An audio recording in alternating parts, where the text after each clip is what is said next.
ایک شہر میں ایک عجیب سا عرف تھا، عجیب سا اس کا ایک اصول تھا کہ ہر سال وہ اپنا ایک بادشاہ چنتے تھے، مگر اس کا طریقہ یہ تھا کہ جو پہلا دن سال کا ہوتا تھا شہر کے دروازے میں جو سب سے پہلا بندہ داخل ہوتا تھا ارلی ان دا مارننگ، صبح صبح اس کو پکڑتے تھے اور اپنا بادشاہ بنا دیتے تھے۔ تو ایک اجنبی سا شخص تھا، وہ اس کو پتہ بھی نہیں تھا، وہ شہر میں صبح صبح داخل ہوا، شہر والوں نے پکڑ لیا، مبارک ہو مبارک ہو، اس کو ہار وغیرہ پہنایا، کہ خیریت تو ہے؟ کہ آپ کو مبارک ہو، آپ ہمارے بادشاہ بن گئے۔ کہ کیوں بادشاہ بن گیا؟ کہ ہمارا اصول ہے جو سال کے پہلے دن سب سے پہلے شہر میں داخل ہوتا ہے وہ بادشاہ۔ کہ اچھا تو کتنے ٹائم کے لیے بادشاہ؟ کہ 1 سال کے لیے۔ وہ تھا بڑا عقل مند آدمی، کہتا ہے 1 سال کے لیے؟ کہ ہاں۔ کہ پہلے جو مجھ سے پہلے بادشاہ تھے وہ سارے کہاں گئے؟ کہ وہ 1 سال حکومت کرتے ہیں، پھر ہم ان کو ایک جنگل میں جا کے پھینک کے آ جاتے ہیں، اور اس جنگل کے اندر وہ بھوکا پیاسا مر جاتا ہے، اگر بھوکا پیاسا نہیں مرتا تو سانپ بچھو کھا جاتے ہیں۔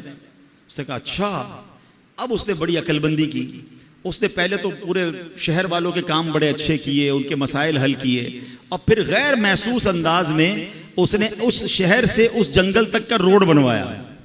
اچھا روڈ بن گیا تو وہاں اس نے لوگوں کو بسانا شروع کیا، آہستہ آہستہ کھانے پینے کی دکانیں بھی وہاں لگا دی۔ اب جب سال پورا ہوا تو لوگوں کو کہا ٹھیک ہے بھائی میرا ٹائم پورا ہو گیا، مجھے بھی اسی جنگل میں چھوڑ کے آ جاؤ۔ تو جو شہر کے بڑے لوگ تھے انہوں نے کہا آپ بڑے سمجھدار ہیں، آپ نے اس جنگل بیابان کو بھی شہر بنا دیا، ادھر بھی جناب اتنی رونق کر دی کہ ہم آپ کو ادھر بھی لے کے جائیں گے تو آپ کو کوئی پرابلم نہیں ہوگی۔ ہمیں ایسے ہی عقل مند بادشاہ کی ضرورت تھی، اب ہم سب نے مل کر فیصلہ کیا ہے آپ ہی ہمارے بادشاہ رہیں گے۔ اب بظاہر تو یہ واقعہ ہے، مگر کیا مجھے اور آپ کو ایک شہر میں نہیں جانا ہے؟ مجھے اور آپ کو ایک اور دنیا میں نہیں جانا ہے جہاں سانپ اور بچھو بھی ہو سکتے ہیں؟